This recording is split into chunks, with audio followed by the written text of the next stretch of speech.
But joining me live for more on this developing story, Gaurav Sawant, managing editor, who's been reporting from Jammu and Kashmir extensively. Also joining us live, Lieutenant General Satish Dua, former Chief of the Integrated Defence Staff, also former Corps Commander of the 15 Corps in Srinagar. Lieutenant General Sanjay Kulkarni is former Director General of Infantry, has also served extensively in the area. Gentlemen, welcome. General Dua, I want to come to you quickly first, sir. Your assessment of the current threat scenario in Jammu. You know, there's been a talk for a while now about there needing to be a kind of coordinated, large-scale kind of operation to battle the clear design by Pakistan to elevate the levels of violence in the Jammu region, sir. What do you make of this current response?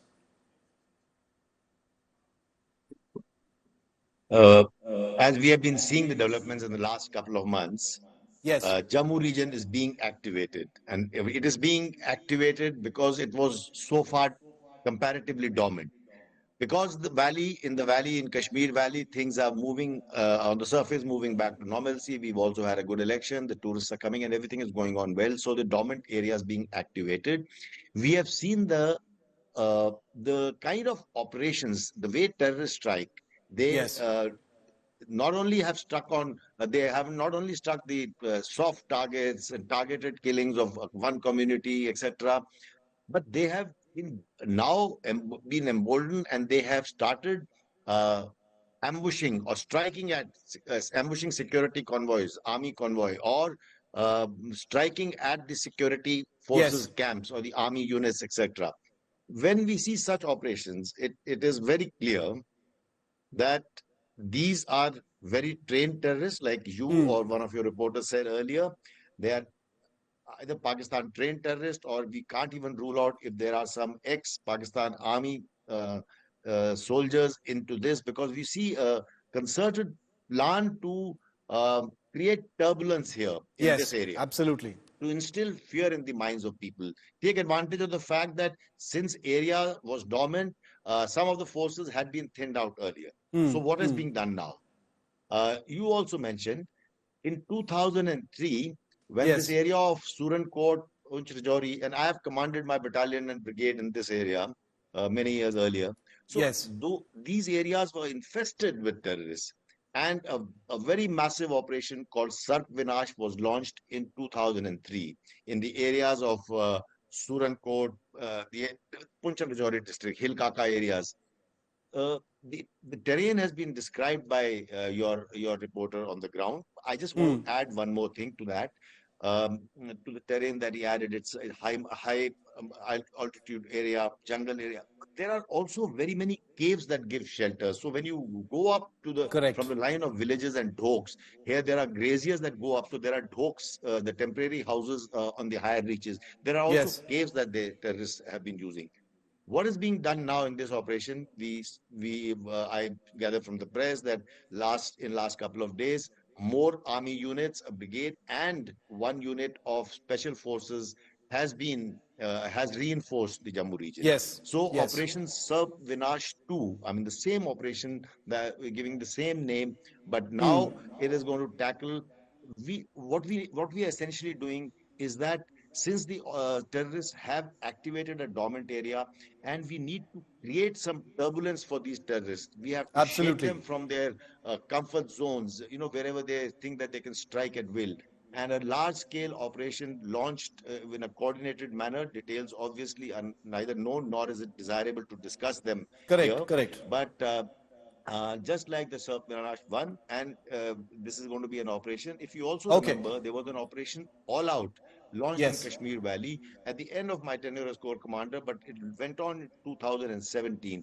What yes, happens in a coordinated operation is not only searching the villages, searching the higher reaches, the mountains and the jungles and the caves, but it also leads to cracking down on the OGW, the overground workers. It also absolutely. means cracking down on the fund flows. It's a concerted operation between the intelligence agencies, these Okay, central so armed so police it's a forces, highly all the security coordinated forces. effort involving Yes. multi-agency involvement as well. So it's quite complicated, but India, like General Dua just said, has done this before. This time it's an even bigger challenge because of the nature of what we are dealing with. Remember, the objective, before I bring in General Kulkarni and Gaurav, the objective here is to neutralize, and I agree with General Dua, we will not be discussing any of the finer details of the operation. It is in nobody's interest, for us to do that. So we will be giving you very broad details. 35 to 50 terrorists who targeted soldiers and civilians in the Jammu area at this point. To prevent these terrorists from escaping the security cordon, we want them dead. We don't want them to escape back across the line of control. 50 quick reaction teams of special forces, commandos, many different special forces units have been deployed for tactical quick reaction. 3,000 troops for administrative and logistic support. Alongside the special forces, there's a deployment of, at strategic locations to prevent any of the escape routes. There's a rapid response capability with quick reaction teams and para-commandos as well. How you would expect a large, well-coordinated operation of this kind. Gaurav Sawant, who has covered Operation Sarp-Vinash all those years ago, is also with me to provide a perspective. Gaurav, this has always been a challenging part of J&K. Dormant for a long time, which we saw even in the nature of some of these attacks, where, the attacks were conducted very close to the Himachal border, etc., shows that this is a wake-up call, and Operation All Out appears to be a response to that wake-up call. Shiv, there are 2 quick points here. Operation Sarp-Vinash had the added advantage of India striking at Pakistan across the line of control, which unfortunately there's a ceasefire, which the generals can tell us better. Does that ceasefire help Pakistan more? Because Indian artillery is far superior. With those 155mm howitzers, you can punish not just the terrorists at their launch training camps, but also Pakistan army that enables those terrorists to infiltrate and gives cover fire to those terrorists when they infiltrate. Right now, what the Indian army is doing is deploying a lot of resources, a brigade plus your special forces, plus more than 50 fatalities and casualties that unfortunately the army, security forces and civilians have had, with absolutely no loss to Pakistan. Even if these terrorists are killed, it's no loss to Pakistan. It's like pruning the branches and leaves of the terror tree. No cost imposed on Pakistan, with crores and crores and unaffordable cost and lives of our men imposed on India. What is the cost imposed on Pakistan? The failure of India's counter-terror operations, with 2 major exceptions, were post-Uri surgical strikes and Balakot airstrikes after Pulwama, was imposing cost on Pakistani state, on imposing cost on Pakistan Army and Air Force. Unless you do that, we will fight. 10 years later, we'll be reporting on Operation Sarp-Vinash 3.0, 4.0, 5.0, when Pakistanis will kill us at will. It's a shame that terrorists can afford to activate the security grid, south of Pir Panjal at will. They can activate an area at will. What are we doing? Why are we reactive? Why are we not proactive? That Pakistan should be scared of activating terror on our side. But both General Dua and General Kulkarni, and of course you with your experience, can tell our viewers better. General Kulkarni, you want to clarify on that? The fact that it looks like the terrorists are operating freely, there doesn't appear to have been any sense of deterrence. They are, doing things as and when they please in Jammu, which is what has triggered this response, Operation All Out. But how do you read the situation and some of the points that Gaurav raised? Shiv, whatever General Dua and Gaurav have added, there is no denying the fact that we have to raise the cost. Unlike the earlier operations in 2003 in Sarp-Vinash, we ensured that the Bakrwals were not there in a higher reaches. We totally sanitized the area, and thereafter we knocked off all these militants over there. Now, since it's already monsoons, it's already raining heavily all over, the thick forested areas, it's very difficult to trace them. From Kishtwar itself, you can get into Anantnag from Sinthan Pass. You can get to Warwan, get to Warwan Valley, you get into Anantnag. You can even go to Ladakh.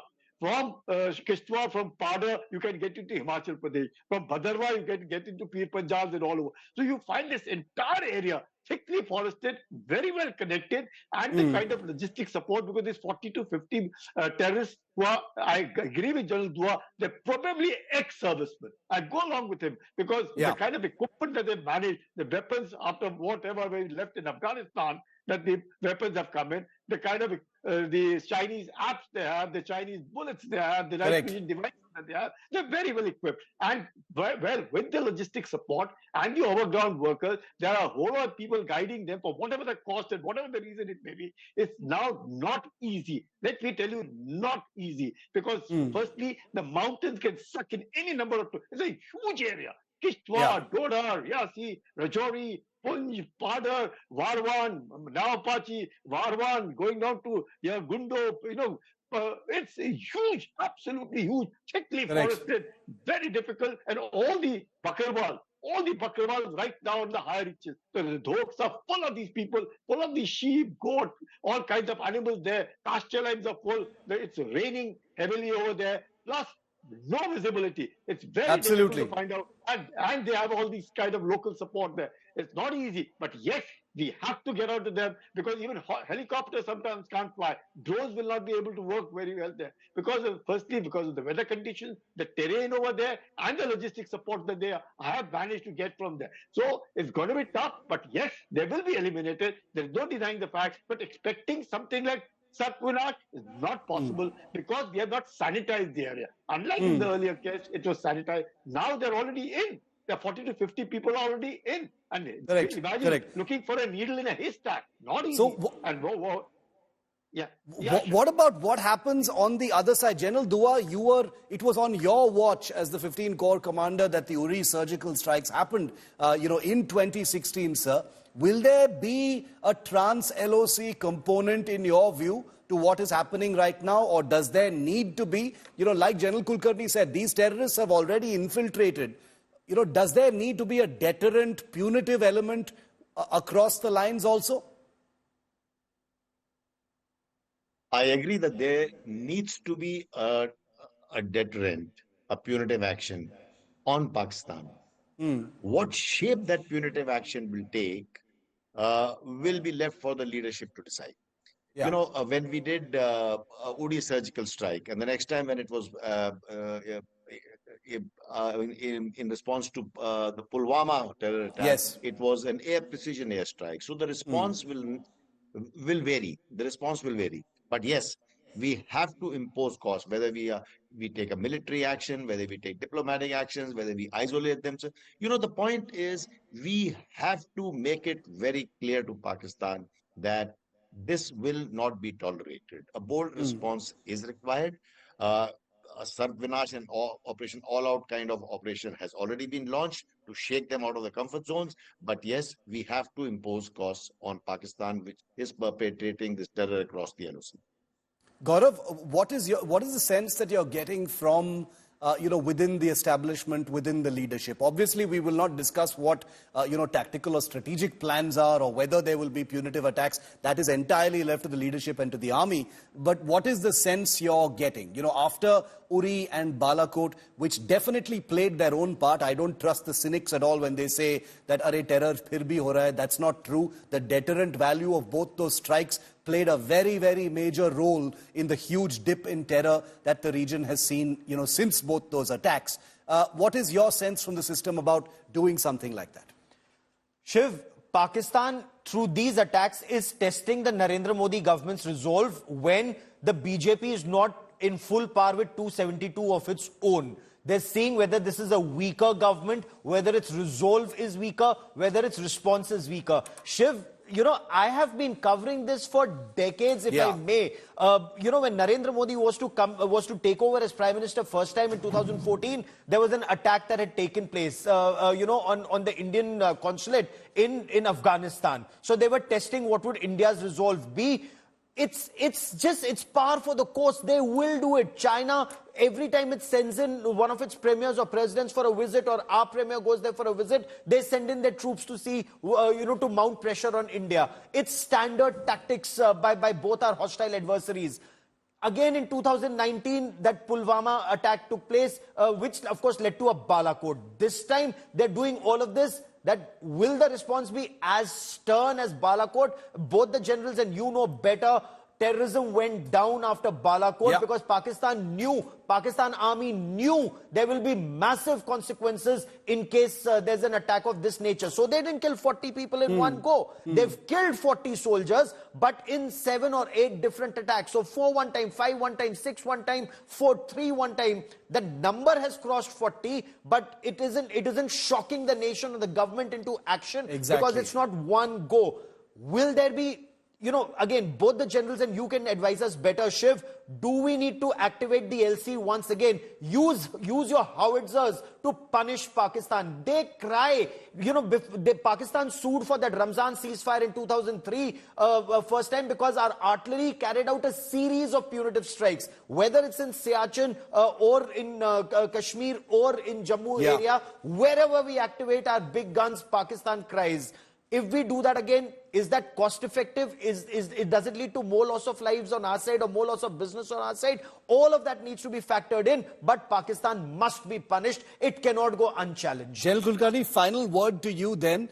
Is a proactive offensive posture, or I know these are easy things for us to say because these are life and death decisions taken within the system and the army, a recalibration of the response threshold, a more proactive offensive posture. Is that the way to go, sir? Because otherwise, like we started this debate, it seems like Pakistan has the option of reactivating any region it wants anytime it wants to. See, Shiv, what happens is if you have OGWs in our own country, you have a logistic support. Like fish can't stay without water, so can't be terrorists without local support. So this local support has to be eliminated. I go along with you. We have to teach Pakistan a lesson, and we have to teach this local support a lesson. We have to wipe them out as bad as anything else can be because they are the one. It's not easy to find your way in this area unless there's some guides to take you in. So it's essential. We have to teach Pakistan a lesson, which is using terrorism as an instrument of state policy. And now, with the connivance of China, it's using all it can do to ensure that India remains boxed in South Asia, doesn't grow economically. And here we have some people within our own country also supporting this particular cause. So it has to be at all levels. Strike Pakistan, strike the local support, and make sure it's impossible. Raise the cost so high, neither would Pakistan do, and nor would the local support. Because much that we might say that local in Jammu division, it's a mixed population. They are all in their own respective areas. The mixed population is just a kind of a feeling, but the difference in areas and the kind of local support that these people are getting, we have to deny them the local support. Not just the terrorists, the entire family has to be punished for giving support. And then only you will find people will come on this right track. Otherwise, we'll just carry on like this, and we have to put an end to it.